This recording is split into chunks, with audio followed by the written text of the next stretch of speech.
Many religions that have been introduced to mankind throughout history: Christianity, Judaism, Buddhism, Hinduism, Islam, Sikhism, and many more. They all share their separate beliefs and rituals that their followers practice. With each religion beginning over hundreds of years ago, you start to wonder how they came to be.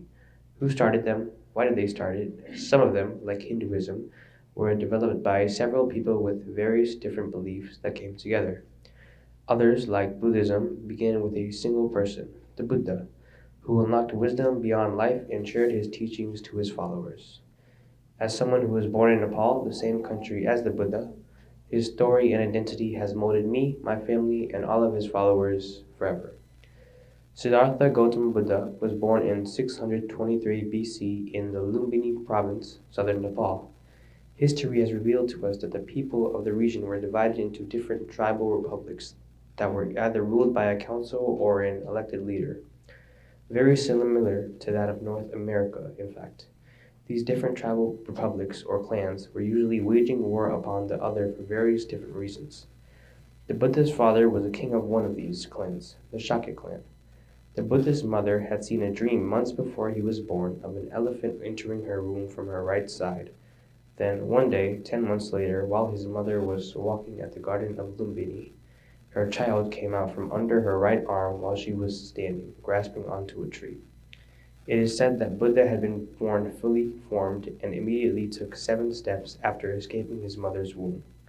Definitely a story that will be told for generations to come. After he had been born, a holy man, philosophers and historians claim, had prophesied to the Buddha's mother and father that the child would either become a king of great renown or a religious teacher with great renown. His father became anxious that his son might follow the path of a religious teacher, so he concealed him from the harsh imperfections of reality. Old age, poverty, sickness, and death had been kept hidden from the Buddha as a child. The Buddha had been born a prince into the wealth of the Shakya clan and lived very lavishly at a young age, secluded amongst the riches, luxuries, and comfort. He had gotten married at the age of 16 to a wife that would later bear him a child, but in his future he came across a few disturbances. Buddha was venturing outside of his palace on a chariot and came upon a very old and frail man, his first taste of the real world and the harsh reality that was waiting for everyone. His charioteer explained to him that everyone grows old someday. A very confused Buddha ventured out once more the next day and found a diseased man, a rotting corpse, and an ascetic. The Buddha was disturbed and overwhelmed with his findings, and the next day he repudiated his wealth and abandoned his kingdom, his wife, and his child to follow a path of spiritual enlightenment. For the next 6 years, he lived an ascetic life which consisted of studying and the practice of meditation with 5 other ascetics. These ascetics became very inspired by the Buddha and his dedication that they became his first followers. Another word for asceticism is self-mortification, which is the process of self-discipline.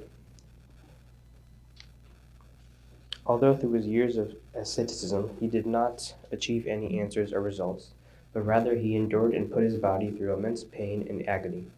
Almost drowning and starving to death, he decided that asceticism was not the path to achieve spiritual liberation.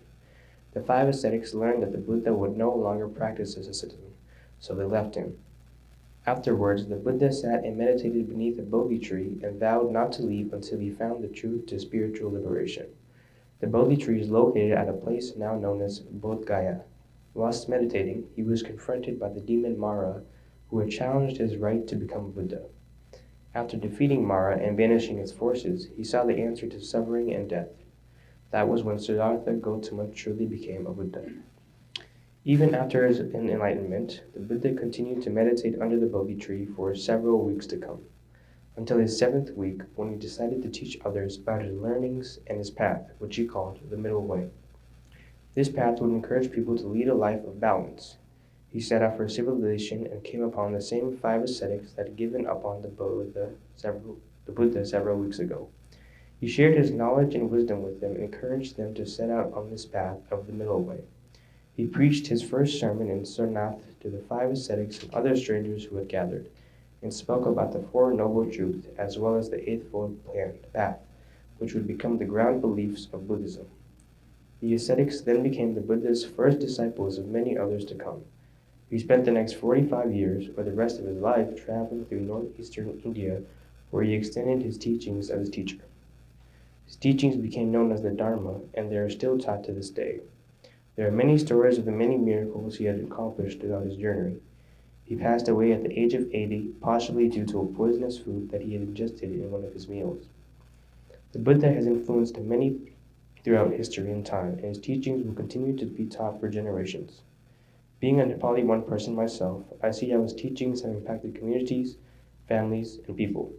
Although I'm not extremely religious myself, I have been taught many aspects of Dharma, and I have heard many stories of the Buddha's miracles, accomplishments, and beliefs. There have been and are many religions of all kinds from all around the world, but none of them are quite like Buddhism and its history. Thank you.